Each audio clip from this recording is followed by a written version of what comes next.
Hola. Hola. Hola, buenos días. Le damos la bienvenida a este nuevo encuentro con la comunidad que hemos denominado el uso de las nuevas tecnologías, repensando las relaciones interpersonales, y para ello, para darles una introducción, invitamos a Manuela Yo y Magdalena Sosa como parte organizadora de este evento y del voluntariado. Les pido un fuerte aplauso para ellas, por favor. Bueno, bienvenidos y bienvenidas. Les damos muchas gracias por participar de este nuevo tipo de jornadas en la comunidad que estamos haciendo con el voluntariado. El voluntariado de Antel comenzó en el año 2013 y esta es la primera actividad que hacemos con un alcance más general hacia la comunidad. Hemos trabajado en lugares puntuales, en hogares, en escuelas, en CAIF. Y nos parecía oportuno desde Antel, que es interés también de la empresa, poder dar difusión acerca del uso correcto de las tecnologías y bueno, es una primera instancia de acercamiento. Bueno, muchas gracias por participar a todos. Para nosotros es muy importante esta jornada, que es una jornada más respecto a lo que significa el voluntariado. Y para Antel es importantísimo el enfocarse no solo en voluntariado social y corporativo, sino el poder estar en cuanto a la prevención y al reconocimiento de todas las personas. Por lo cual les agradecemos mucho la participación. Gracias. Bueno, muchas gracias. Sabemos que es temprano, pero bueno, la idea es que todos puedan llevarse lo mejor de esta instancia. Les explicamos un poco cómo va a ser la modalidad. Vamos a tener 5 oradores, cada uno de ellos va a tratar una temática distinta y luego de finalizado cada orador vamos a tener una instancia en la que ustedes van a poder hacer preguntas, dudas, consultas con respecto a lo que hablaron. Para eso les dimos una carpeta en la entrada. Ahí sí tienen una hoja, pueden ir anotándose consultas. Y bueno, la idea es que sea interactivo y que nadie se quede con ninguna consulta, ¿sí? Por otro lado, queremos darles la bienvenida a las salas que están retransmitiendo el encuentro de hoy, que son 10 salas en todo el país que estamos transmitiendo en vivo. Les mandamos un saludo especialmente a la gente de Minas, de Paysandú, de Fraiventos, de Mercedes, que ahí estamos, saludamos a los de Mercedes porque algunos se han dormido, no han llegado todavía, Canelones, Durazno, Tacuarembó, Maldonado, Rocha y 33. La gente de Rocha también, que sabemos que está ahí, un saludo. Bien. Bueno, también les decimos que finalizado el encuentro van a poder descargar el certificado correspondiente de la página, del portal en realidad de Educantel, y al finalizar vamos a tener un brindis y vamos a hacer unos sorteos también. En la entrada les dieron un papelito para completar con sus datos que también van a participar de un sorteo por 2 medias becas para el curso de operador terapéutico del Centro Aconcagua. Así que cuando tengan el papel completo, lo pueden depositar en la mochila azul de Antel que está en la pared de la entrada y al final vamos a hacer el sorteo. ¿Bien? Bueno, sin más voy a presentar a la primera oradora, que es la profesora Natalia Ovelar, docente de literatura, egresada del Instituto de Profesores de Artigas. Actualmente se desempeña como docente y tutora en instituciones públicas y privadas de Montevideo y Canelones y también tiene una maestría en Historia y Teoría del Teatro. Ella va a tratar literatura y tecnología, un desafío en el aula. Así que les pido un fuerte aplauso para Natalia Ovelar y las dejo con ella. Buen día para todos, muchas gracias por venir y primero una aclaración, la maestría la estoy terminando porque vieron que en este mundo donde todo el mundo se atribuye títulos, yo no quiero ser una. La estoy cursando el último año y en vías de entregar la tesis para finalmente sí tener el título, pero todavía no lo tengo, ¿tá? Quería hacer la aclaración. Lo que yo voy a plantear hoy se titula Literatura y Tecnología, un desafío en el aula. Y es más que nada un compilado de algunas de las vivencias que he tenido en todos estos años de docencia, que no son tantos, recién van a ser 10. y me han dejado muchos aprendizajes y muchas dudas que también vengo a plantearles a ustedes. Tal vez todos juntos podamos contestarnos y repreguntarnos. Creo que esta es un poco la idea de este congreso. Me cuesta un poco el tema expositivo y la lectura porque estoy muy acostumbrada a lo que es el aula y a dar clases, así que cualquier cosa pueden interrumpir y demás que no me molesta. El presente trabajo puede resumirse en una breve narración, haciendo alusión a lo que es la literatura. Un día una docente de literatura sin experiencia, pero con mucho amor por su trabajo, se enfrenta a varios grupos de más de 30 personas cada uno. Detrás de cada rostro una historia de vida y detrás de cada historia de vida al menos una necesidad. Este es el punto de partida. Una clase, muchas personas, muchos rostros que están ahí esperando cosas de nosotros y que a la vez tienen necesidades que desconocemos los docentes cada vez que nos paramos frente a ellos. La profesora estaba segura de que los tenía que convencer de que leer era bueno, de que los libros tenían la cura para todas sus necesidades y de que negar el poder del libro era una especie de blasfemia que iban a pagar muy caro con unos futuros arruinados. Básicamente esa era la idea inicial. El tiempo pasaba y la profesora se frustraba, no solo porque nadie leía, sino porque ellos eran indiferentes al esfuerzo que ella hacía, y esto era lo más doloroso. No que el chiquilín no leyera, que no se interesara por conseguir el texto, por tenerlo presente en la clase, sino porque entendía que el esfuerzo y el desgaste que eso llevaba no era percibido por el otro. ¿Qué pasaba con ese otro que está ahí, enfrente, que nos mira, que espera cosas de nosotros? Yo sentía que la entrega no era recíproca. Un momento de desesperación la llevó a tener una charla con los grupos. Una charla que no tenía que ver con los temas planteados con el programa, sino con escuchar al otro y en ese escuchar encontrarse a uno mismo. Fue necesario entonces hacer un parate, hablar con todos los grupos y ver qué estaba pasando, dónde estaba el error, en qué estaba fallando yo, en qué estaban fallando ellos. Y en eso, como digo acá, encontrarse a uno mismo. Y me encontré y volver a mis tiempos de estudiante. ¿Qué le reclamaba yo a mis profesores? ¿Qué era lo que no me gustaba de ellos? ¿Qué sí valoraba? Y creo que fue el día más productivo de los 10 años de carrera, esa charla, porque fue el punto de partida para todo lo que vino después. La profesora pudo descubrir ese día que no es verdad que todos los jóvenes no quieren estudiar. Lo que sucede es que pocas veces se les consulta sobre cómo quieren hacerlo. Lo que le sucedió a esa docente es solo un breve ejemplo de lo que enfrentan muchísimos docentes del país a diario. Claramente yo no fui la excepción y tuve que buscar un modo de resolver el problema. ¿Cuál era mi problema? Una formación que agradezco al Instituto de Profesores Artigas, pero que tal vez me sacó con muchas estructuras establecidas. Había que enseñar literatura así, tenían que aprender esto y de esta forma, y había una sola que era la válida. Y todo lo demás estaba por fuera de lo académico o yo sentía que ellos no estaban aprendiendo. El primer planteo entonces fue para mí, ¿qué estoy haciendo desde mi rol docente y hasta dónde me estoy preocupando por el otro, por las necesidades del otro?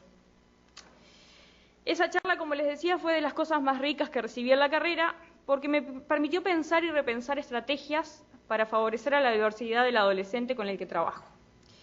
En definitiva, debí plantearme la necesidad de recomenzar a diseñar estrategias que estuvieran pensadas desde las necesidades de los otros, ya no de las mías, demostrando de esta forma el interés que tenía por generar un buen vínculo con mis estudiantes. Fue así como empecé a interesarme por la enseñanza de la literatura a través del uso de las nuevas tecnologías. El comienzo no fue fácil. La tarea tenía mucho de autodidactismo y acá había mucho momento de nervio y frustración. Las cosas no salían, eran noches y tardes enteras planificando una clase con todo el elemento para llegar a un aula y que la conexión a internet no funcionara, que las computadoras no estuvieran, que algún imprevisto y todo eso que te mataste planificando toda la noche frustraba y les juro que me volví llorando en mi casa alguna vez. Pero bueno, todo es un aprendizaje. El comienzo, como les decía, tenía estas complejidades. Luego vino la segunda etapa, la formativa. Me di cuenta de que sola no podía. Algo que también nos cuesta asumir a veces. Jovencitos, salimos del IPA con todo el ímpetu, con todas las ganas y pensamos que lo podemos resolver todo, sin mentira. Necesitamos mucha ayuda y de otros. Y empezó la segunda etapa, que fue la de formarme en el uso de las tecnologías. Y allí comencé a hacer los cursos de Plan Ceibal y Uruguay Educa, que se los recomiendo. Hay cursos que realmente vale la pena. Y ahí me viene un segundo rol. Ahora era yo el aprendiz y había otro que me enseñaba. Y empecé a generar otro tipo de análisis de lo que eran las relaciones interpersonales, donde me di cuenta de lo importante que era el acompañar, el ser acompañado. Mis tutores, en la mayoría de los cursos fueron en líneas, me acompañaban a mí, y en ese aprendizaje yo entendí que yo muchas veces no estaba acompañando a mis estudiantes. Vino la autocrítica. Para llegar a la tercera etapa, que fue implementar todo esto en la clase, llevar todo esto de las nuevas tecnologías a la clase. En esta última etapa, que es la que quiero presentarles hoy, voy a utilizar el tema de las nuevas tecnologías como un pretexto para que podamos hablar de las relaciones interpersonales que pueden generarse a partir de actividades que involucran el uso de medios de comunicación en el salón de clase. Esta disertación no tiene que ver con cuestiones didáctico-pedagógicas en sí mismas, pero bueno, en algún momento voy a tener que hacer alusión a algunos autores, a algunos teóricos, para que podamos entender los ejemplos. El primer punto a destacar es el trabajo por proyectos. Es una idea en la que estoy afianzada, en la que creo y que me gustaría que se empezara a probar cada vez más en instituciones educativas. En el marco de la realización de trabajos interdisciplinarios, atendiendo las necesidades de estos para la formación de los estudiantes, para el mejoramiento de las prácticas docentes y en busca de un desarrollo en la profundidad de los contenidos de cada asignatura, en el entendido de que todo adolescente necesita de un estímulo motivacional que lo invite a involucrarse con un determinado tema y con la seriedad que el mismo requiere, es que me propuse plantear un proyecto que deje en evidencia la importancia del aprender haciendo, cometiendo errores y volviendo a comenzar. Debido a las características de los jóvenes que asisten hoy a las instituciones de enseñanza media de nuestro país, me pareció fundamental incorporar las nuevas tecnologías en la enseñanza de la literatura. Este es un punto delicado debido a que no existe un acuerdo a nivel docente acerca de si es lo adecuado o no para formar lectores autónomos que logren desarrollar una capacidad crítica. En este punto me quiero detener. Si bien tengo mi postura claramente bien definida y por eso me animo a presentarla hoy, soy consciente de que no existe acuerdo en esto y que hay mucha gente que podrá estar en contra. Tengo compañeros, colegas y amigos de toda la vida que me dicen, no, vas por el camino equivocado, no conciben la literatura sin un libro. Tampoco yo, pero me parece que no es lo único y que podemos tener una apertura en la época en la que estamos viviendo, con los medios que tenemos, puede haber una apertura que pueda hacer mucho más ricas nuestras clases. No anular el libro, de ninguna manera, pero sí darle apertura a otros medios y soportes. En la conferencia titulada Leer, Escribir y Compartir en el Mundo Digital, Eduardo Abel Jiménez dice que más allá de los continuos debates que se siguen dando sobre las nuevas formas de leer, existen cambios que nos dejan solamente dos opciones: aprovecharlos y de este modo aceptar la ventaja de que los libros puedan llegar a tener una forma menos costosa, o por el contrario, desaprovecharla. En el caso, en el medio en el que me muevo, donde trabajo en liceos de contexto crítico, algo tan elemental como una fotocopia de un texto muchas veces es imposible de alcanzar. Realmente los padres no lo tienen. El liceo no cuenta con las fotocopiadoras, o cuando hay fotocopiadoras no hay hoja o no hay tóner. ¿Y qué pasa si el texto yo lo puedo descargar por la red de Ceibal, que está en el liceo, en unos minutos y puedo trabajar con toda mi clase? ¿Dónde está el delito? Todavía siento muchísimo apego por el objeto libro en formato papel, por el sentimiento de esa experiencia única de tenerlo entre las manos, de sentir el sonido al dar vuelta en una página, marcarlo, subrayarlo, dejar pasmadas en él todas mis impresiones y percepciones iniciales. En las palabras del autor antecitado, soy una lectora que todavía cree en la autosuficiencia del libro. Pero esto no implica que no pueda ver y reconocer que existen nuevas generaciones que cada vez están más habituadas a la lectura digital, y considero que esta es una alternativa que debemos explotar. Soy la primera defensora del libro. Para mí no hay nada que lo que pueda igualar esa experiencia. Sin embargo, no me niego a otras opciones.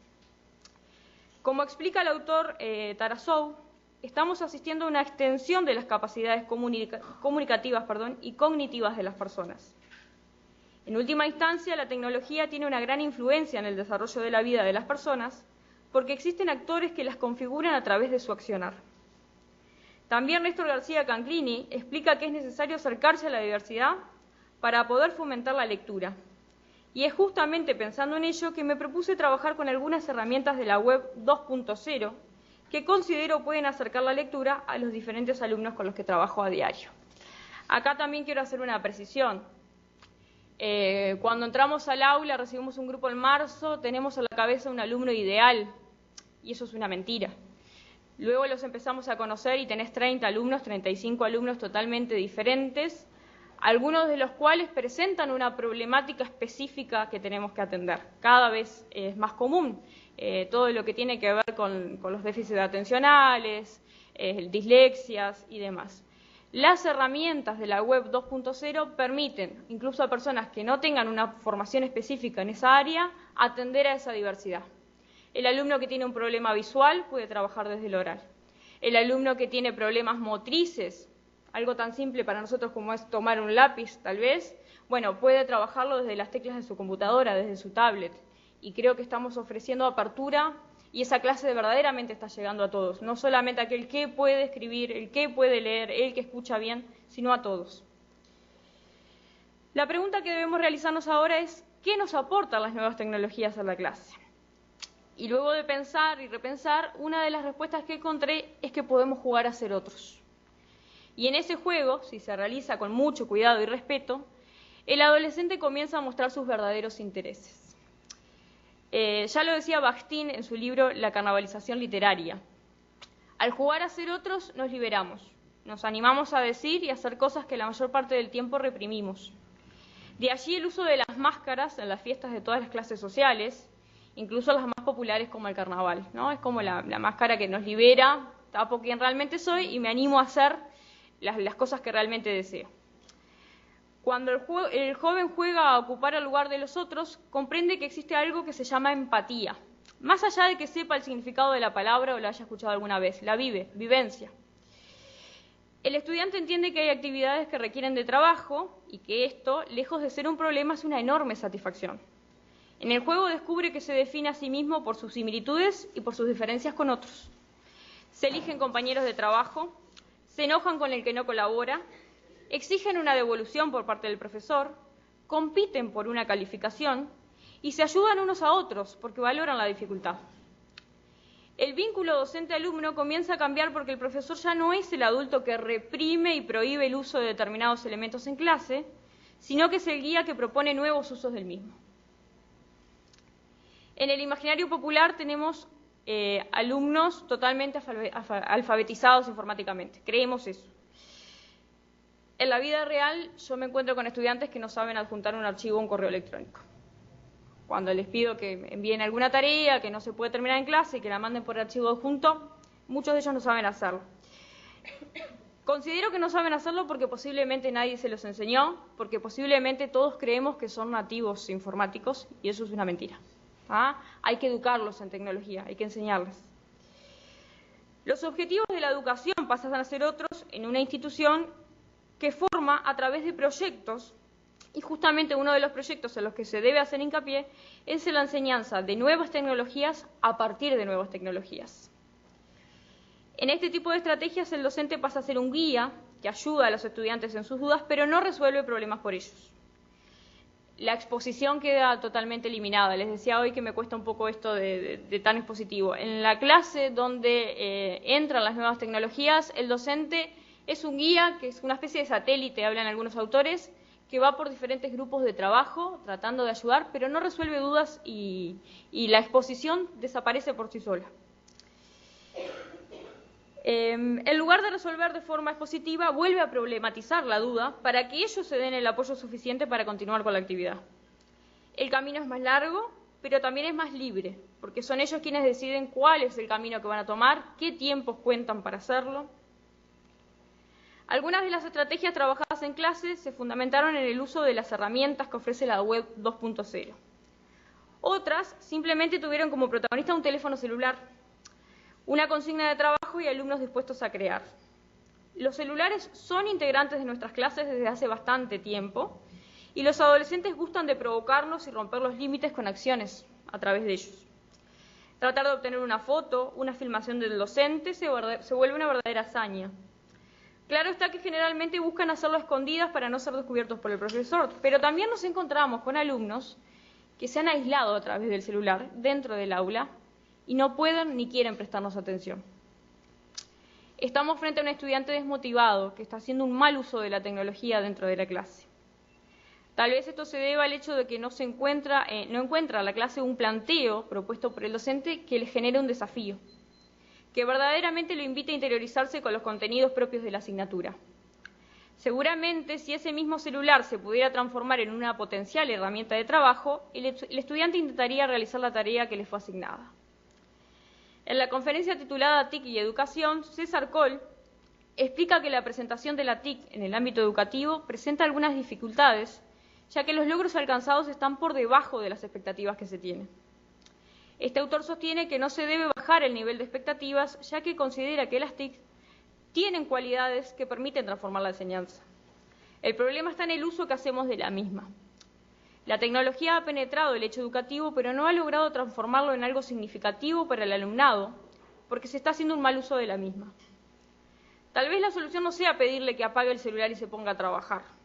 Tal vez ese mismo celular que llama su atención y lo atrae, puede transformarse en el medio que le permita realizar una tarea y participar de la clase.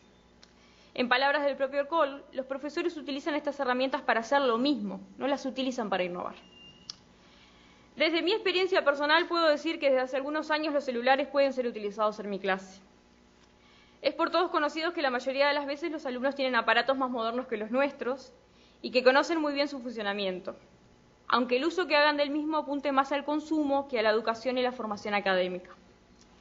Teniendo en cuenta esta realidad, es que muchas veces hago que descarguen en sus teléfonos aplicaciones que pueden ayudarnos en el momento de realizar tareas o responder una duda. El diccionario de la Real Academia, programas que ofrecen mapas, aplicaciones para descargar libros de forma gratuitas, son algunas de las aplicaciones con las que trabajamos durante el año. Esto no significa que el educando deba depender de su móvil y que no pueda separarse nunca de él. Existen instancias en las que el uso no es necesario y ellos saben que deben tenerlo guardado porque es una distracción para su trabajo. Recuerden que no solamente enseñamos literatura, sino también muchos otros valores y autorregulación, y eso es una de las cosas que ellos aprenden con un correcto uso de la tecnología. Lo dicho hasta el momento nos plantea la siguiente interrogante. ¿Cómo es posible lograr ese equilibrio que permita al estudiante entender cuándo es el momento apropiado para integrar las nuevas tecnologías a la actividad? Y yo creo que la respuesta está en una buena fundamentación. Cuando uno se para con honestidad frente a la clase, fundamenta lo que va a hacer, pone los objetivos, incluso los escribe en el pizarrón y les plantea dónde queremos llegar todos juntos, que no es que yo quiero llegar, es que todos tenemos que llegar, ellos se comprometen y logran esa autorregulación. Pienso que las nuevas tecnologías pueden integrarse al aula a través de la enseñanza por proyectos. Enseñar literatura, o mejor dicho, educar en literatura, es decir, brindar herramientas para generar lectores competentes, en lugar de ocuparnos de la transmisión de contenidos programáticos, creo que es algo que de forma muy tímida poco a poco empieza a darse y el cambio es favorable. Es posible encontrar una clase en la que tanto los adolescentes como el docente parecen estar aburridos y desmotivados. Podría cambiar si el profesor probara algunas veces con el modelo de una clase invertida, donde se utiliza el tiempo de forma diferente, dedicándolo a discusiones, preguntas y respuestas sobre los temas que se están estudiando. En la conferencia titulada Sociedad Aumentada de Aprendizaje, Rey nos explica que estamos asistiendo a un cambio en lo que respecta a la unidireccionalidad de los medios de comunicación. Estamos recuperando el contacto social de la información y la capacidad de interacción, y esto es lo que debemos explotar en nuestras clases. Este autor también habla de que el concepto de propiedad desaparece, ¿no? Ese recelo que muchas veces tenemos. Los medios de comunicación hacen que acá todos somos creadores, todos somos editores, porque la propiedad intelectual pasa a ser de todos, de alguna forma, y al generar y construir los materiales, los chiquilines también son autores, y creo que eso es importante destacar. Lo dicho hasta el momento les permitirá entender que hoy estoy interesada en hacer un uso cada vez mayor de la red de las clases de literatura. Esto empezó hace algunos años con un grupo reducido de alumnos en el espacio de tutoría y hoy por hoy elijo trasladarlo a todos los cursos, a todos los estudiantes. Con criterio, siempre digo lo mismo, hay críticas al respecto de esto y hay críticas que tienen que ver con lo comercial. Hay autores que hablan de que esto de las nuevas tecnologías es un boom porque hay que vender, porque hay que comprar aparatos y creo que hay algo de eso, las leyes del mercado operan. Pero no solamente eso, también hay contenidos pedagógicos y didácticos de trasfondo. Siempre pongo el ejemplo, comenzamos el año en marzo, nos dijeron que teníamos que pasar la lista con una tablet, que la mayoría de las veces no funciona, pasás la asistencia y generalmente no llega a donde tiene que llegar. ¿Es tecnología? Sí. ¿Está sumando el aprendizaje de los alumnos? No. ¿No? Ese es un ejemplo de un mal uso de la tecnología. Pero sí, cuando lo programamos dentro del aula puede tener un bonito significado.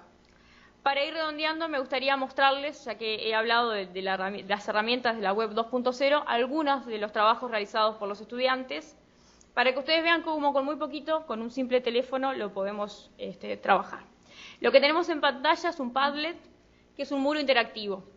El docente lo crea, trabajamos con un link que le damos a los estudiantes y los habilitamos a que ellos puedan entrar, editar y dejar un registro en sus muros. En este caso yo utilizo el Padlet para colgar algunas de las actividades realizadas por ellos. Simplemente voy a la actividad a la que quiero entrar, cliqueo y se abre.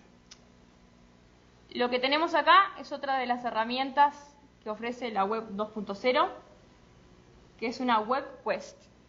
Es una forma diferente de trabajar donde el alumno tiene una guía de pasos que está dividida en etapas. Las voy señalando con la flechita. Una introducción, una tarea que debe realizar, un proceso donde le indicamos cada uno de los pasos que él debe realizar, los recursos a utilizar, lo ayudamos a encontrar y navegar a la página, cómo va a ser evaluado, algo con lo que muchas veces le hacemos trampa, ¿no? Le damos un tema, le enseñamos y después le decimos cómo le vamos a evaluar. No, desde el principio, que tenga claro las reglas del juego. Y por último, una conclusión, donde no aparece la conclusión del docente, sino a la que ellos arriban. ¿Sí? Es el alumno quien hace conclusiones y evalúa, se autoevalúa y evalúa la tarea.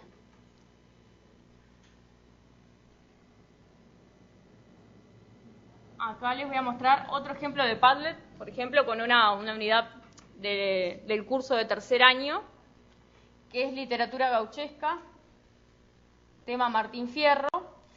Y lo que me ofrece esta herramienta es, lo traje a propósito porque tengo muchos colegas que dicen que pierdo el tiempo dando al Martín Fierro. Yo cada año lo doy con más intensidad porque me parece que los valores que tiene ese libro son fundamentales. Y lo trabajo desde muchos recursos porque existe ese estigma, ¿no? De que el Martín Fierro es aburrido, de que esto es larguísimo. Entonces lo trabajo a través de muchos recursos.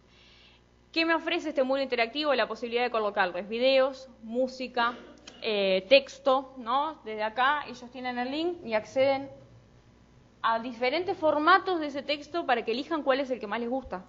Y tengo alumnos que tienen verdaderas dificultades para leer. ¿Cuál es el problema? Si el Martín Fierro está totalmente grabado a través de una payada. Lo escucha, lo aprende, trabaja. Lo puedo hacer con esta herramienta.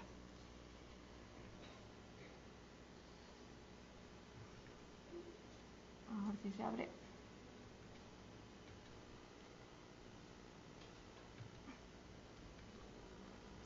Lo que tenemos allí es la imagen de alumnos, son alumnos míos de este año, y es el trabajo con el celular a través de la fotografía. Se trabajó una fotonovela. Son los alumnos caracterizados, toman las fotografías con sus celulares, se arma un grupo donde ellos mismos se mandan las fotografías, se hace un texto compartido donde en diferentes grupos se va escribiendo la historia, luego se edita y se publica. La presentación de esto va a ser a fin de año en el acto de cierre del Liceo de Casarino.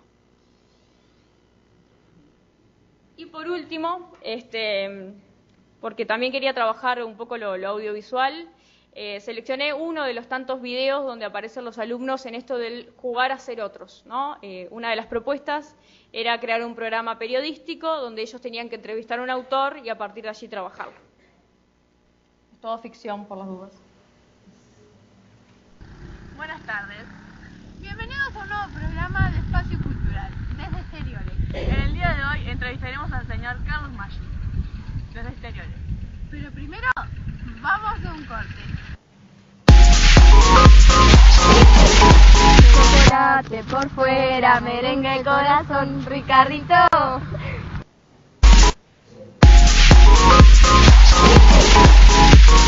Desde Exteriores. ¿Hay todavía actividades que te gustaría explorar? Sí, me gustaría hacer, explorar muchísimas cosas, pero ¿sabés qué me gustaría hacer? Que no tengo ni idea cómo se hace, es escribir una ópera. No tengo mucha idea de cómo se hace, pero bueno, podría averiguar y ponerme en contacto y ponerme a estudiar y ver si la puedo hacer. ¿Alguna vez pensó cómo sería la muerte? ¿Le da miedo? Pensamos todos en la muerte, ¿no? Miedo creo que nos da miedo a todos. más que nada por el miedo a lo desconocido, ¿no? Siempre todo lo que desconocemos nos da miedo. Vivir sin pensar en la muerte. Bien, esto es solamente como un ejemplo del jugar, ¿no? El compañero que aparece en pantalla es un profesor que se prestó para hacer de entrevistado, toma el papel del autor, ellos toman el rol del entrevistado, estudian la vida del autor, su formación y demás, hacen un guión para que el ayudante estudie y sepa qué responder y luego firman el video. En el juego yo logré que ellos estudiaran la vida, la obra de Carlos Maggi, que en el aula, si yo me paro a conversar y explicarles la importancia de la generación del 45 y Carlos Maggi y demás, seguramente no les va a llegar a todos y no a todos les va a interesar. Cierro con unas palabritas. Lo verdaderamente significativo es generar entre ellos el sentido de pertenencia. En esta modalidad de trabajo las producciones son de ellos y por lo tanto las respetan y las cuidan para un posterior fortalecimiento. Cada vez que el nombre del estudiante se instala en la clase a partir del material que ha elaborado, se genera una emoción en él que nos permite seguir avanzando. Aprender comienza a ser una actividad agradable y el vínculo con el docente cambia porque ahora se presenta más cercano al estudiante, dispuesto a asumir su desconocimiento sobre algunos aspectos para poder seguir aprendiendo mientras se está enseñando. Creo que esta es la gran autocrítica que los docentes nos debemos acerca de nuestro trabajo. Muchas gracias.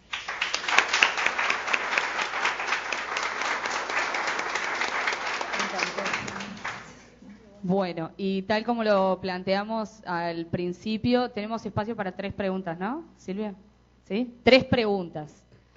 ¿Estamos bien? Ah, bien.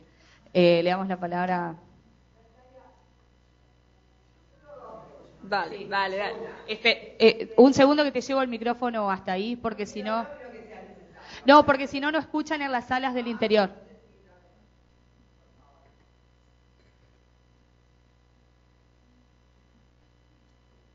Natalia, por favor, ¿tú nos podrías poner a los viejos un ejemplo de lo de los proyectos? Sí. Cuando hablamos de educar por proyectos, estamos hablando en un cambio en lo que tiene que ver con la currícula, ¿no? Completa. Las personas que creemos en que la educación por proyectos tiene un fundamento válido y que puede generar cambios, consideramos que se debería trabajar todo el año de forma interdisciplinaria a partir de un proyecto base en el cual todas las materias se aboquen a él. Se elige un tema y todas las asignaturas lo trabajan, obviamente desde su especificidad, pero todas contribuyendo al desarrollo de ese proyecto que se presenta a fin de año. En este momento yo estoy trabajando en una institución privada con una docente de historia y una de educación social y cívica en esta modalidad. Somos 3, no logré que toda la institución, pero es un camino, creo que... Estamos trabajando en lo que es literatura y holocausto. Nuestros alumnos presentan una clase abierta el próximo 28 de noviembre, están todos invitados si quieren alguna información después, y presentan un libro creado por ellos mismos, donde trabajamos los holocaustos desde el pasado y desde la actualidad, ¿no? A través de la literatura, el cine, la historia y el derecho. Nos hubiese encantado que todas las demás asignaturas también se sumaran y que ese fuera un proyecto de la institución durante todo el año. Es una propuesta que yo tengo y vengo insistiendo y que me gustaría que llegara a enseñanza secundaria, ¿no? De por lo menos probar. Lo que estamos haciendo, sabemos que muchas veces no está dando resultado y me parece que quedarse en la queja no suma. Sí presentar algo nuevo. Gracias, me quedó claro. Era lo que pensaba. La segunda pregunta es la siguiente. Dado que no podemos esto cambiarlo a nivel de secundaria, porque sabemos que es inamovible y va a seguir siendo inamovible durante muchísimos años, lamentablemente, ¿qué nos recomiendan los jóvenes que hagamos los viejos desde el IPA para que ustedes puedan salir con otra formación? Porque yo me doy cuenta que los estamos largando con una formación antiquísima. Yo creo que el IPA debería, lo que me parece que debería agregar es la formación más abocada a lo que es el taller. En el IPA se debería romper. Yo recuerdo clases de excelentes profesores, a clase magistral que te quedarías horas escuchándolos porque es impresionante la información que tienen y cómo te desarman un texto con el análisis y es un disfrute para los que nos gusta literatura. Ahora es algo que podemos encontrar en otros lugares. Yo creo que trabajar desde la vivencia, que ese profesor venga y te plantee un problema. Yo creo que lo que nos pasó, y soy de esa generación todavía en el IPA, es que no nos formaron para resolver problemas. En lugar de la clase expositiva magistral, donde voy a escuchar el análisis de recursos, y presentame un problema y que yo con 2 compañeros tenga que resolverlo. Haceme pasar al frente y provocame. Yo creo que desde ahí, esa experiencia te marca, te pone nervioso, te enfrenta, pero vos aprendés a resolver y a proponer, que creo que es lo que nos está costando. Usamos el modelo de los docentes que tuvimos, yo pila a veces me veo en mis clases que tengo cosas de esos docentes que me marcaron, de lo que adquirí en el IPA con otros, pero ¿y dónde está lo mío? ¿Dónde está lo que voy a proponer yo para que soy de esta generación, no de la de los docentes que tuve atrás? Y creo que es eso lo que está faltando, problematizar, trabajar desde el problema. El tema es que tenemos un mal concepto, vemos el problema como algo horrible, complicado, y no, es aprendizaje, sí, cuesta, cansa, aprendés. Creo que es eso. ¿Alguien más? ¿En Rocha o en Mercedes?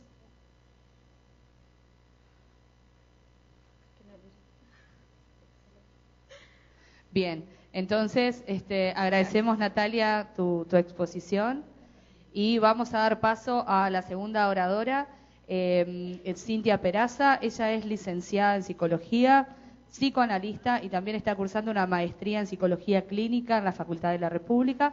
Así que, bueno, les pido por favor un aplauso para Cintia y damos paso.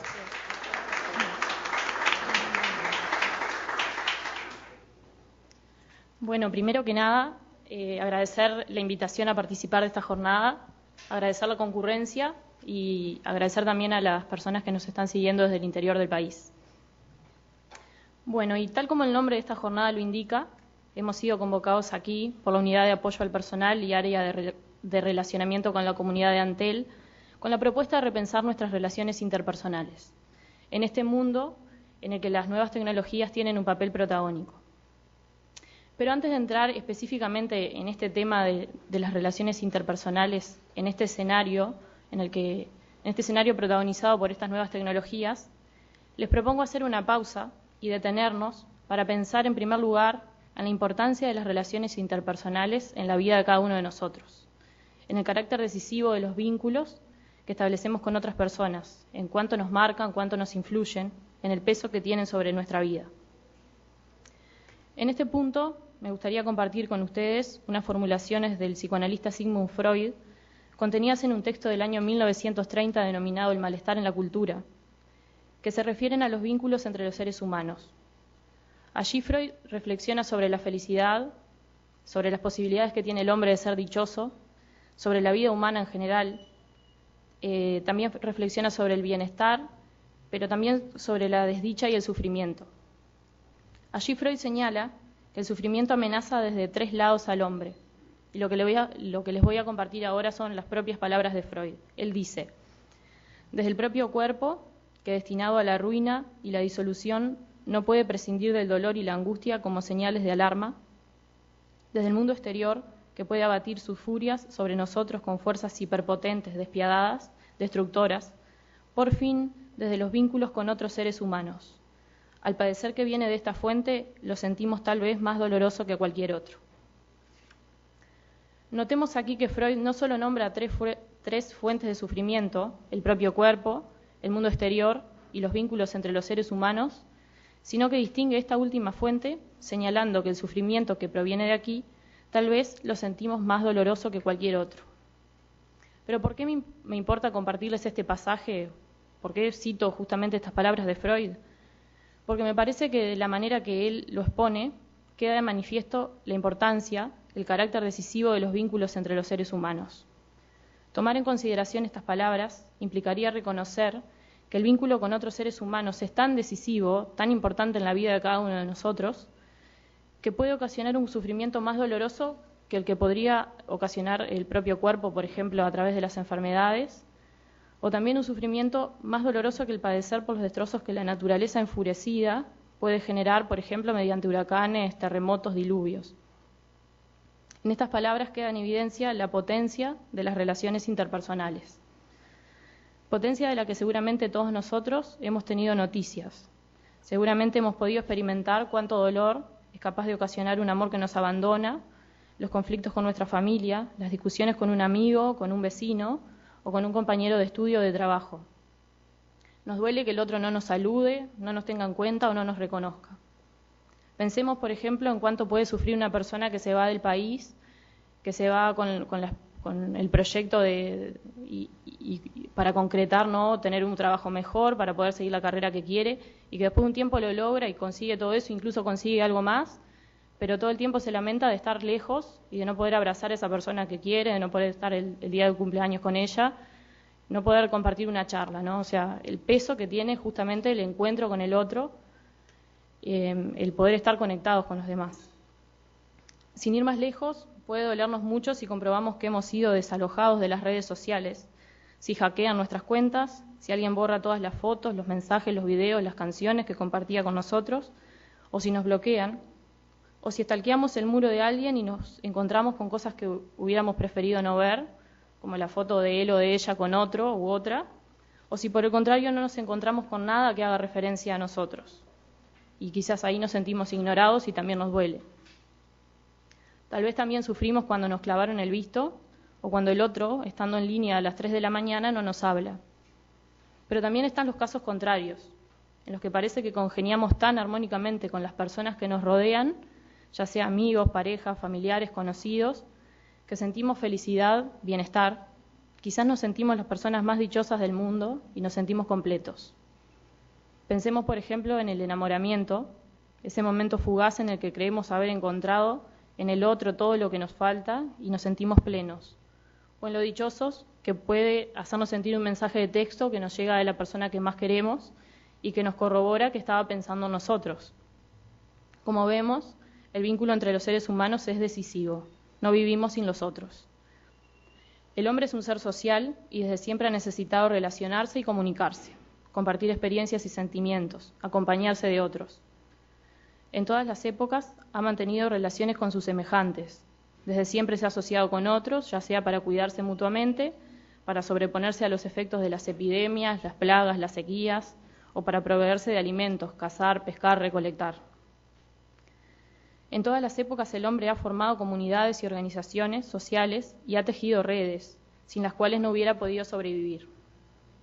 Pero esta época tiene una particularidad y es la disponibilidad de nuevas tecnologías, las cuales han provocado que hoy en día las posibilidades de relacionarnos con otras personas sean mucho mayores que antes. Las nuevas tecnologías, ordenadores, tablets y dispositivos de telefonía móvil cada vez más sofisticados, nos han familiarizado con las redes sociales, posibilitando una increíble instantaneidad en las comunicaciones interpersonales.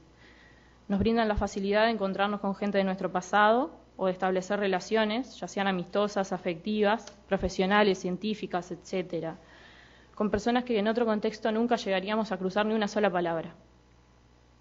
Mucho se ha hablado de las redes sociales, unos están a favor, otros están en contra, pero más allá de eso, lo cierto es que están ahí y que están incidiendo en la forma de relacionarnos. Están permitiendo otras formas de hacer lazo social. El mundo cambió. Hemos pasado de una sociedad disciplinaria que apuntaba a modelar cuerpos y subjetividades dóciles y productivos a una sociedad regida por los procesos de globalización que pretende modelar a los cuerpos y subjetividades en función del cambio acelerado y el consumo constante, haciendo un sujeto propenso a la masificación a la vez que a la individualización. Estamos en la era de la información y la comunicación.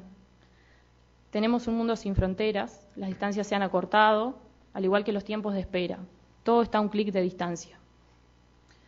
Mucho se ha dicho de lo paradójico que resulta este escenario en el que las tecnologías permiten estar cada vez más conectados, pero también un escenario que es testigo de la creciente fragilidad de los vínculos, las sensaciones de soledad y de vacío.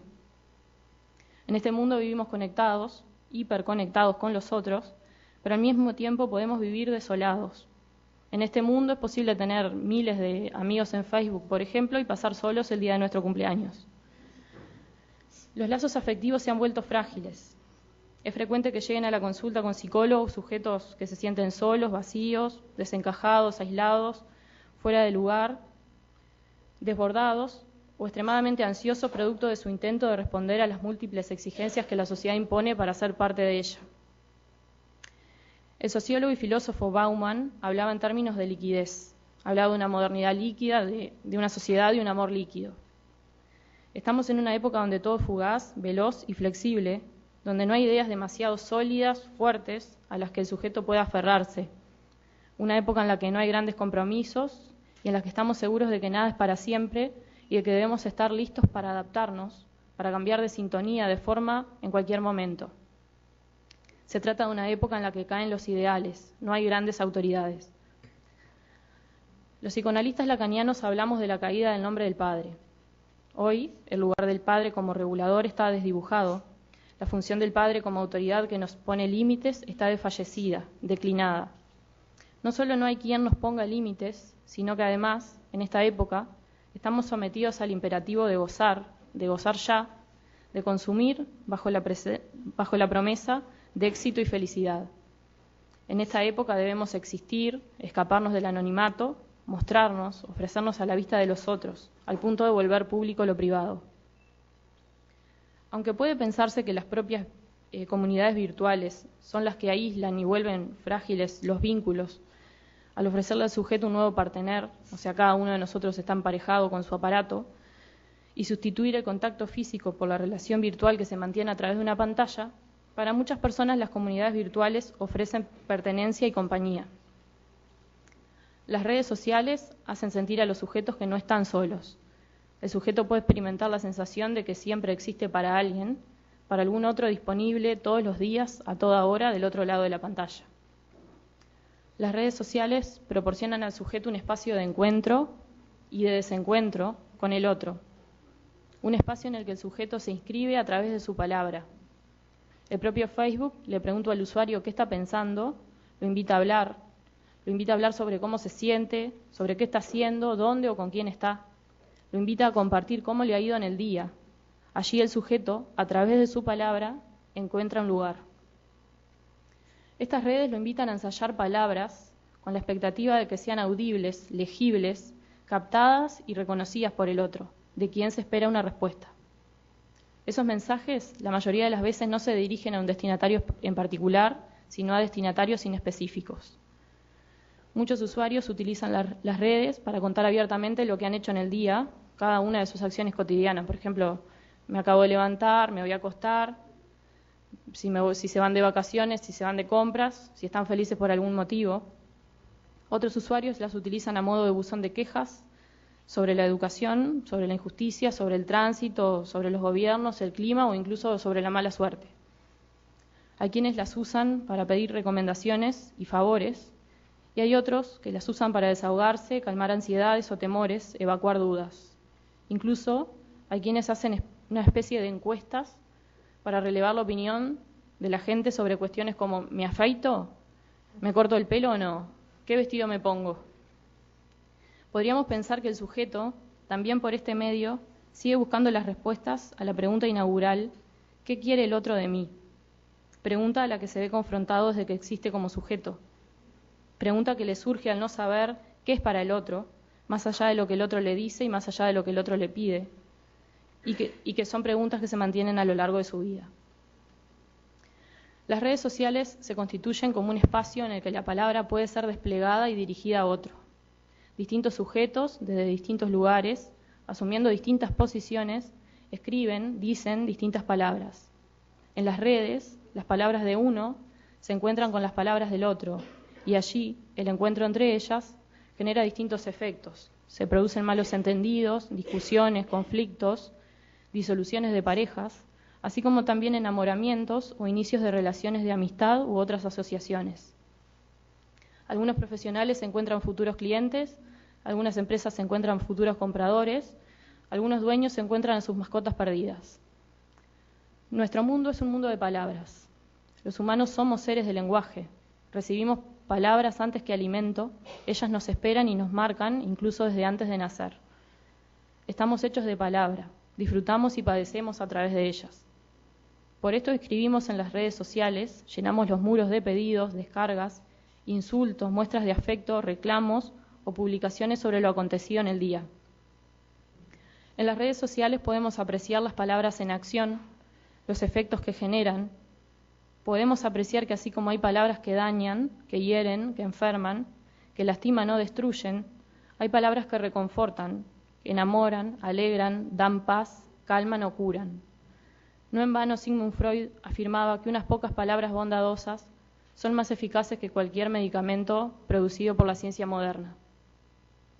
De acuerdo con esto, y para terminar, los invito a seguir repensando nuestras relaciones interpersonales, considerando el valor, el poder de la palabra y la importancia de la escucha en este mundo acelerado y fugaz.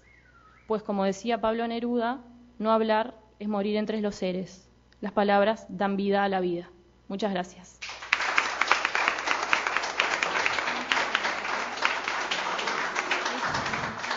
Bueno, muchas gracias. Y pasamos a la instancia de preguntas. Si alguien quiere hacer una pregunta o tiene alguna duda. En Mercedes, ¿está todo bien? Bien. En Rocha, ¿cómo estamos? Bien. Bien. Bueno, ¿no tienen consultas o dudas o preguntas? ¿Lo escuché? ¿Usted tiene algo para preguntar? No. Bien. Bueno, entonces damos paso a la siguiente oradora. Si les parece, después de Miriam hacemos un pequeño cortecito de 10 minutos. Miriam Puigros, ¿está bien?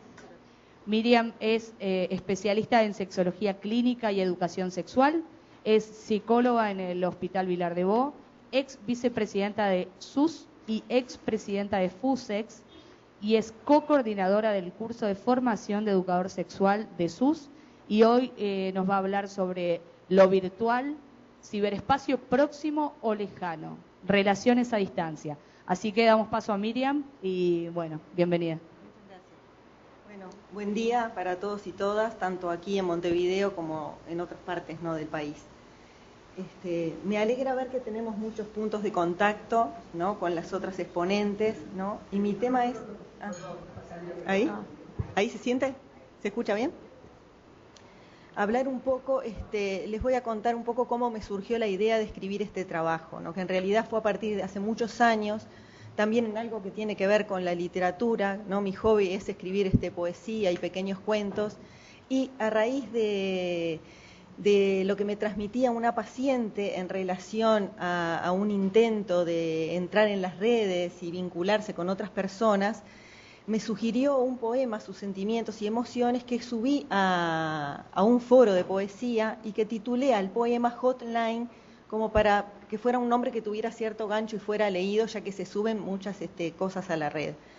Y me encontré que muchas personas daban opinión acerca del poema, pero también una cantidad de críticas respecto a esta manera de vincularse de las personas, de entrar en la red para tener un encuentro ya sea ocasional o relaciones que pueden prolongarse. Y mi intención no había sido como generar una polémica de criticar esta forma de vincularse. Entonces, intencionalmente escribí otro poema que tuviera que ver con una visión positiva o un encuentro entre personas a través de las redes que fuera positiva. Les explico un poco esto porque al final del trabajo, si me da tiempo y si ustedes me permiten el atrevimiento, compartiría con ustedes estas poesías.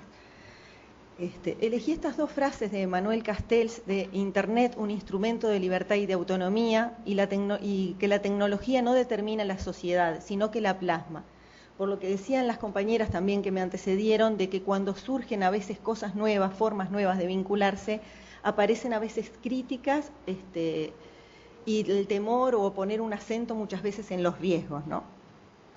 Bueno, algunos de los avances ya lo comentaron ellas, ¿no?, que ahora actualmente ya no hay distancias, podemos participar en tiempo real de una conferencia realizada en el otro extremo del mundo en forma interactiva. Hoy estamos viviendo esto, que estamos aquí en Montevideo, pero también podemos compartir en tiempo real y sincrónico con otras personas que están en otra parte del país. También podemos tener contacto inmediato con un ser querido, ¿no? Ahora yo tengo familia, viví unos años en España y recuerdo hace muchos años que cuántos días teníamos que esperar para que nos llegara una carta. Ahora tengo en mi grupo familiar mis sobrinas, puedo saber en el instante, recibir la foto de mi primer sobrino nieto minutos después que nació, ¿no? Establecer nuevas relaciones también entre personas con poca o ninguna oportunidad de conocernos en la vida real, y cuando pongo real la pongo entre comillas para ver si cuando hablamos a veces de un mundo virtual o real no estamos hablando acaso de la misma realidad, ¿no? Ese proceso, bueno, de virtualización afecta la información, la comunicación y los procesos colectivos de sensibilización, la inteligencia, pero también la construcción de ciudadanía, ¿no? A través de las redes muchas veces podemos brindar una opinión, incluso abrir una causa y juntar firmas para cambiar a veces alguna situación que tenga que ver con intereses ciudadanos también, ¿no?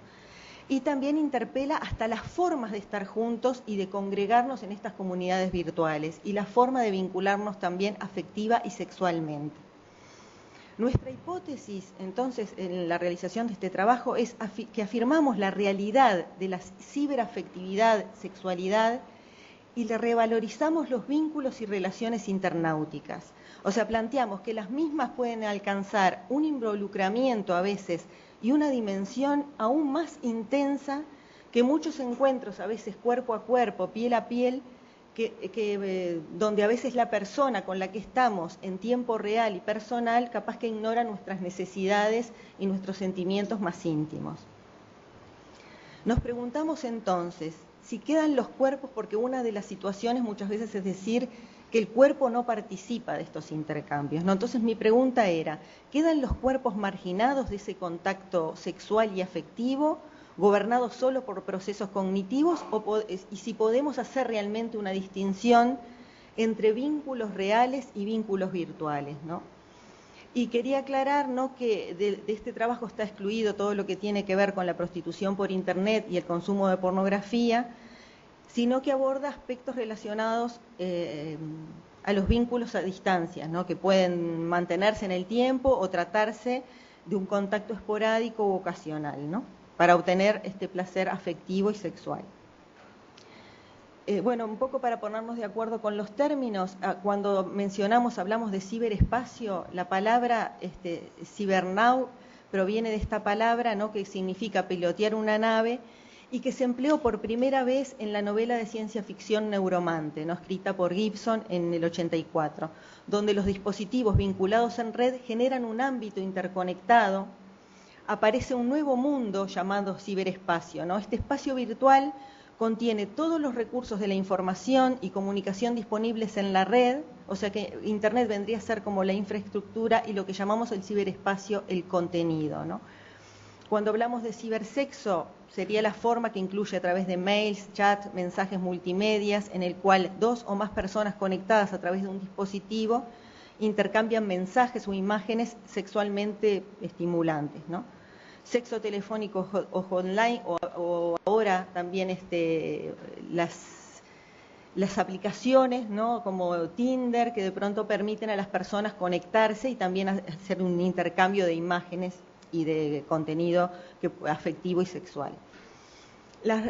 Cuando hablamos de relaciones a distancia en el trabajo, si bien parejas que por alguna razón a veces tienen que estar separadas por situaciones de trabajo, a veces pueden utilizar Internet para mantener viva, ¿no?, la llama de la sexualidad y de la atracción. Vamos a suponer una pareja que tuvo que emigrar uno de los miembros de la pareja. Pero más específicamente me refiero a aquellas relaciones que también comienzan a partir de un encuentro relativamente fortuito en una sala de chat, por ejemplo, o en algún foro, o a través de un mensaje de texto, y que de pronto van surgiendo mensajes que se van intensificando en intimidad, y donde se comparten también sentimientos personales.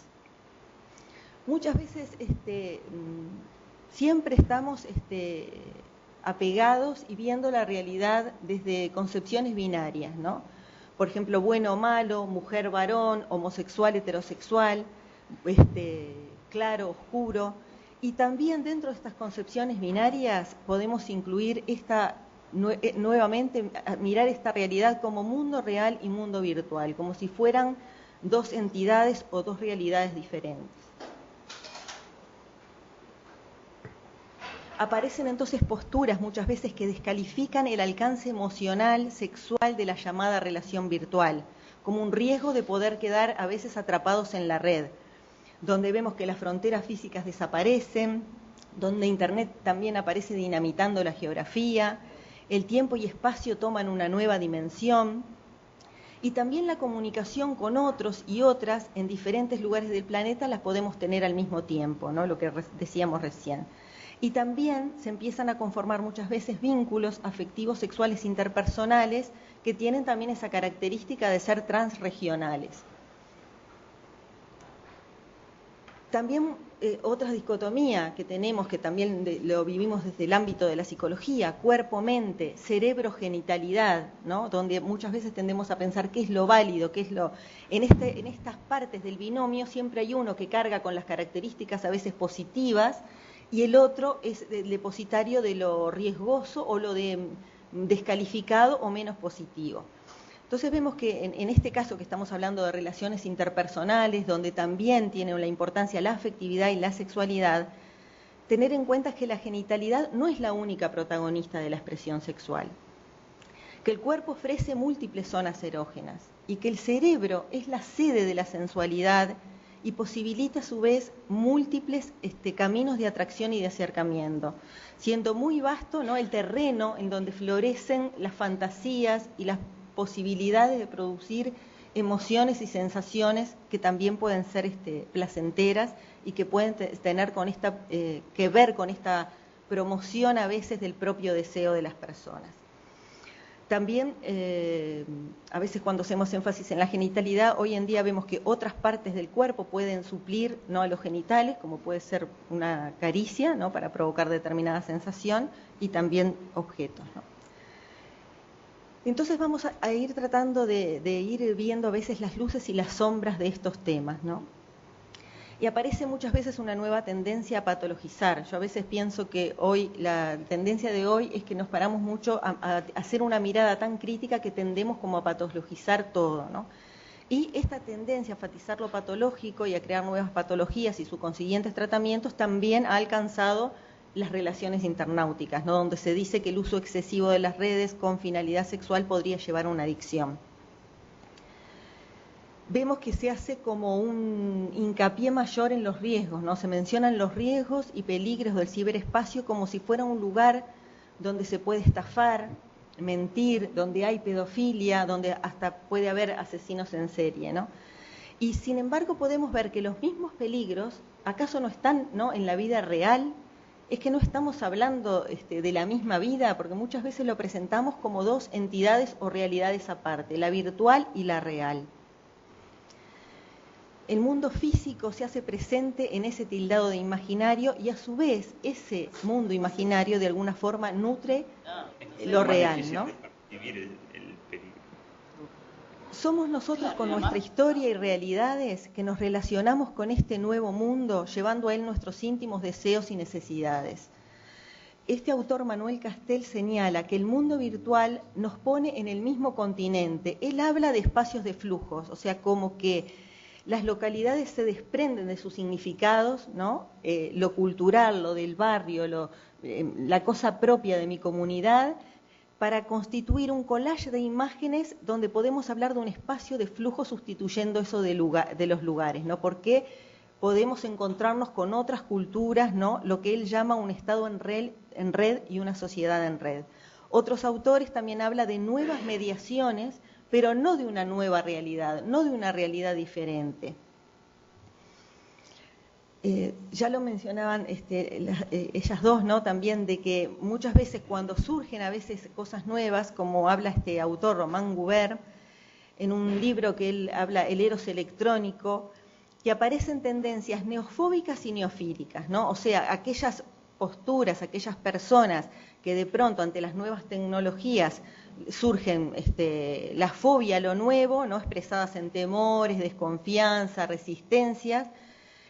Y él cita a Platón, que en la obra Fedro, en boca de Sócrates, pone la objeción a la escritura, ¿no? O sea, cuando estaba surgiendo la escritura, Sócrates objetaba que la escritura después iba a evitar que los hombres pudieran recordar por sus propios medios, ¿no? Y también, por otro lado, las tendencias neofílicas, que son aquellas personas curiosas, que les interesan las novedades, más flexibles también al aprendizaje, ¿no? Entonces, estas tendencias de los detractores o defensores de estos nuevos mundos.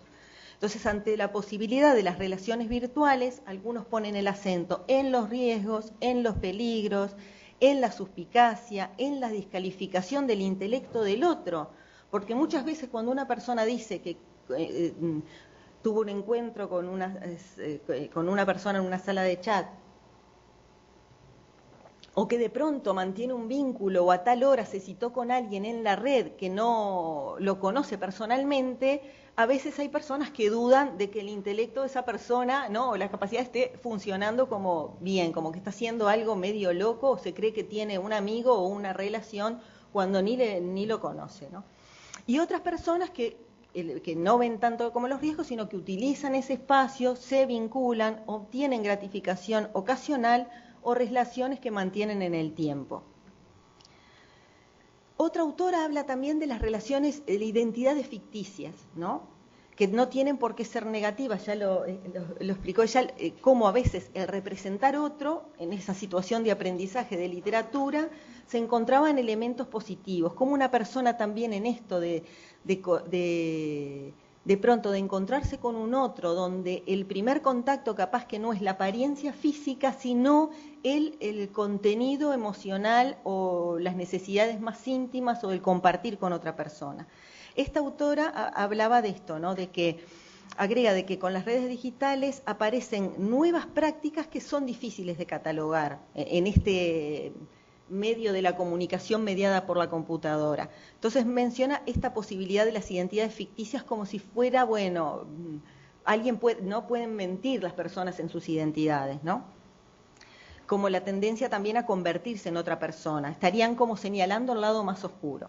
Entonces yo me preguntaba, ¿no?, en el llamado mundo real y cotidiano, a veces dos personas pueden conocerse en tiempo real, en un espacio sincrónico, e inventarle al otro una vida diferente a la que realmente tienen, ¿verdad? De hecho, seguro todos conocemos personas que en una determinada coyuntura se descubren que tenían una doble vida. Y siempre me recuerdo de una película, cuando todavía no existía internet, donde fallece la pareja y en el velorio se encuentra con otra mujer que tenía su pareja, con otros hijos, con otra vida, no estaba internet y había una identidad absolutamente ficticia, dos vidas paralelas que la persona en ese momento se entera. Cuando estuve profundizando estos autores me vino la imagen de esa película como ejemplo y de otra cantidad de situaciones que seguramente todos conocemos, ¿no? Respecto a la adicción también, se habla de que el uso de Internet con fines afectivos sexuales sería un problema cuando el uso se vuelve compulsivo o cuando genera interferencia y dependencia y que de alguna forma interfiere con la vida de la persona, ¿no? O sea que la llamada adicción al cibersexo, yo lo veo así, que más que como consecuencia de una adicción compulsiva que provoca la utilización de las redes, sino que se puede tratar también de otras dificultades que la persona tenía de forma preexistente, se entiende como algo anterior. Otro aspecto, ¿no?, la infidelidad, ¿no?, porque también hay como encuestas donde se habla de un aumento de la infidelidad.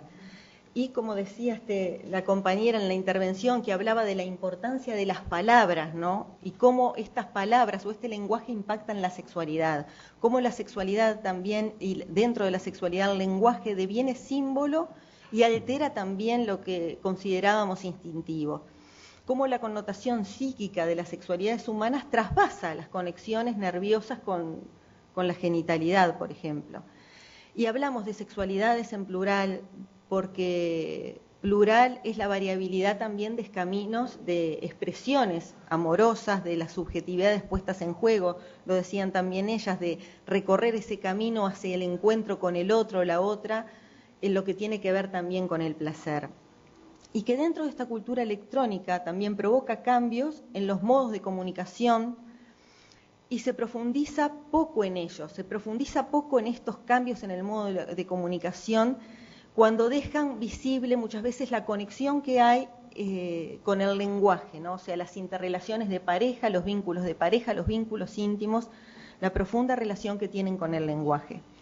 Entonces, también me preguntaba que muchas veces hay parejas reales, ¿no?, cuyos cuerpos se encuentran e interactúan, pero muchas veces su lenguaje verbal, simbólico y corporal está interrumpido, ¿no? Alguien dijo una frase que no pude encontrar, la leí muchas veces pero no sé quién la dijo, que no hay peor soledad de la que se vive de a dos.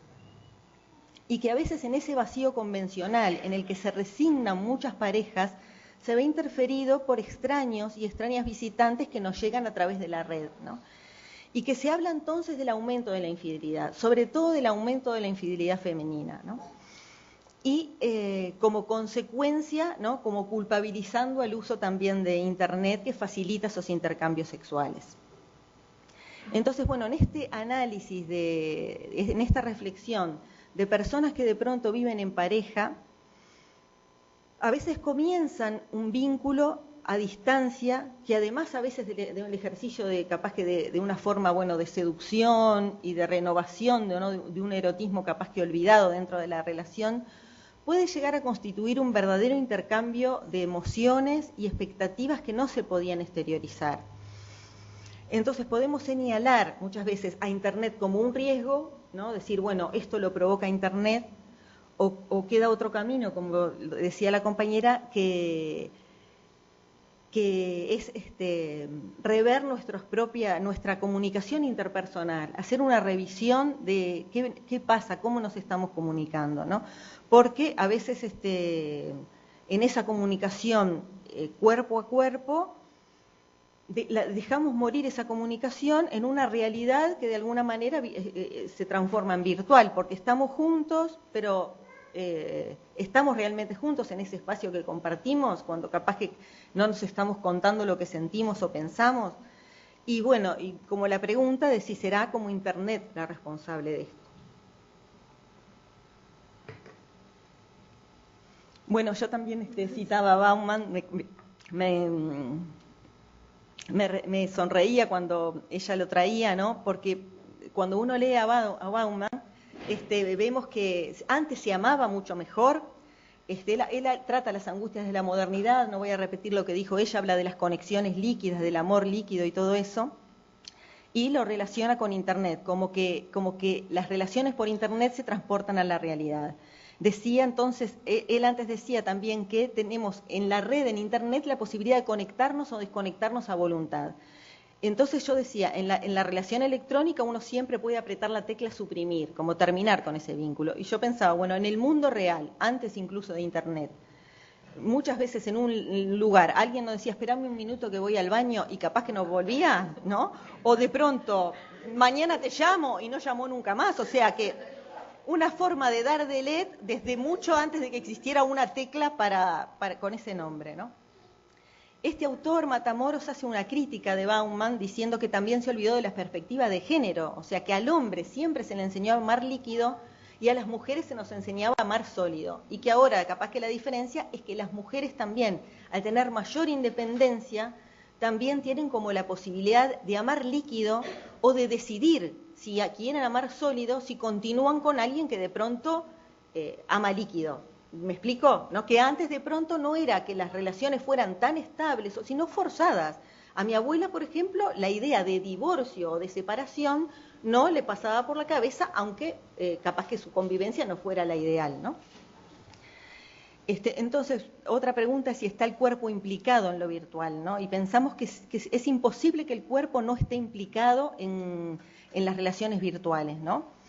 Que siempre el que está detrás de la computadora es otra persona, ¿no?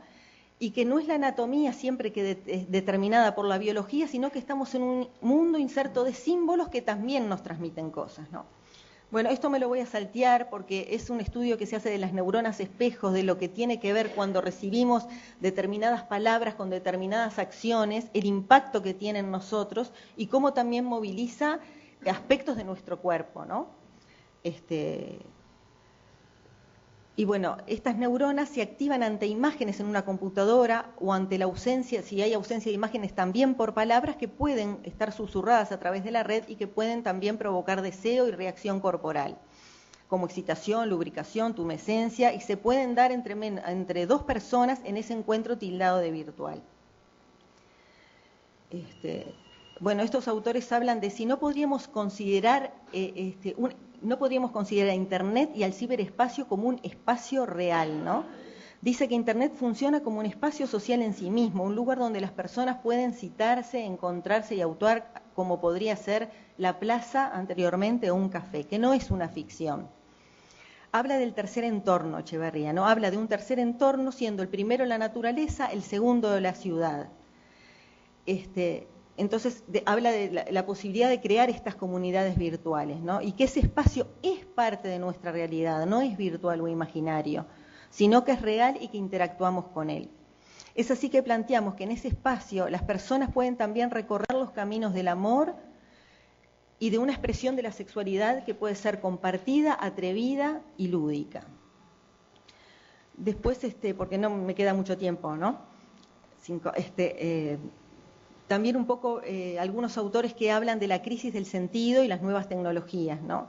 Cuestionando, bueno, esto de que también hablamos de las crisis que se da cuando hay un cambio de valores o de valores que no compartimos todos. Y que de pronto, bueno, pone un ejemplo como la monogamia. ¿Es hoy que está en crisis, no? ¿Tiene que ver Internet con las crisis de la pareja? Me parece que muchas veces se demonizan las nuevas tecnologías, la manera de vincularse, y que muchas veces parten del temor como a la pérdida, ¿no? del control del otro, de saber siempre lo que está haciendo o con quién se está comunicando. Bueno, Manuel Castel sostiene que Internet no favorece el aislamiento social, como dicen, que las personas que chatean más son las personas más sociables, y que y que se propaga la idea contraria, digamos, de lo riesgoso justamente porque se prioriza lo negativo, pero que la persona que de pronto tiene una dificultad de aislarse, Internet podría ayudarlo, aunque no del todo, ¿no? Después, prefiero mirar esta nueva realidad con el pensamiento complejo de Edgar Morin, donde puede haber verdades contradictorias y no excluyentes, ¿no?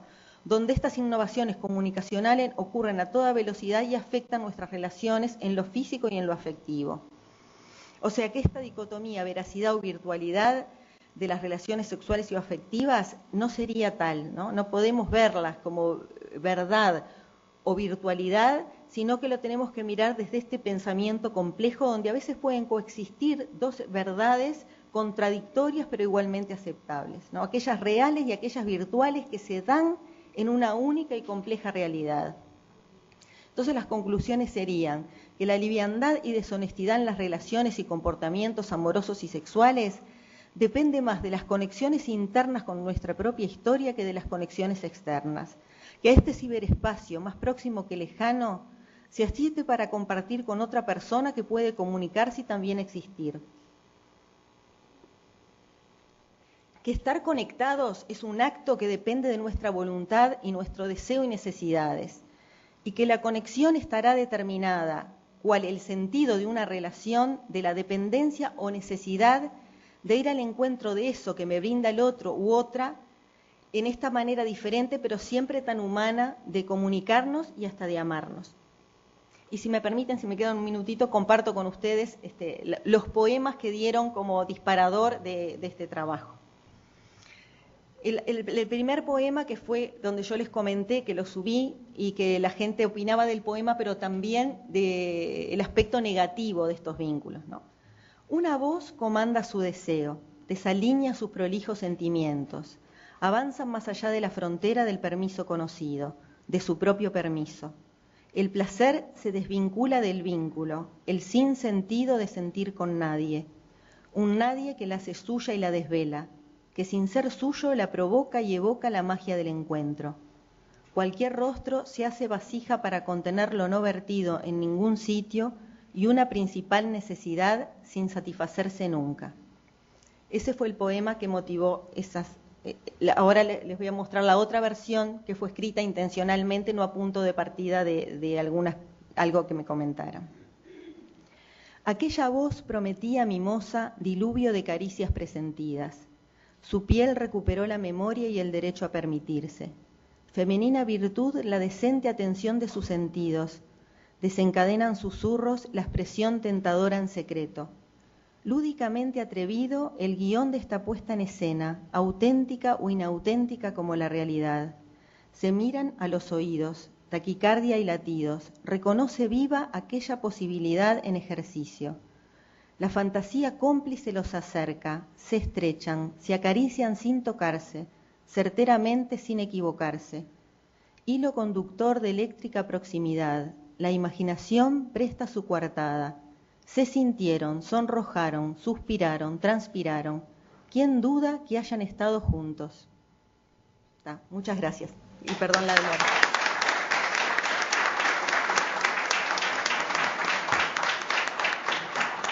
Muchas gracias, Miriam. Y bueno, y pasamos a la instancia de si alguien tiene algún comentario, consulta, alguna pregunta. ¿No? Bien. Antes de pasar al break, primero que nada darles las gracias a las 3 oradoras que abrieron esta jornada. Informarles que los cupones que recibieron en la entrada, quien no lo completó, que lo haga y lo deposite en la bolsa de Antel, porque al final tenemos sorteos de 4 libros, algunos regalos de Antel, 2 medias becas para el curso de operador terapéutico, gentileza del Centro Concagua. Así que bueno, los invitamos 10 minutos y volvemos para seguir con la actividad. Muchas gracias.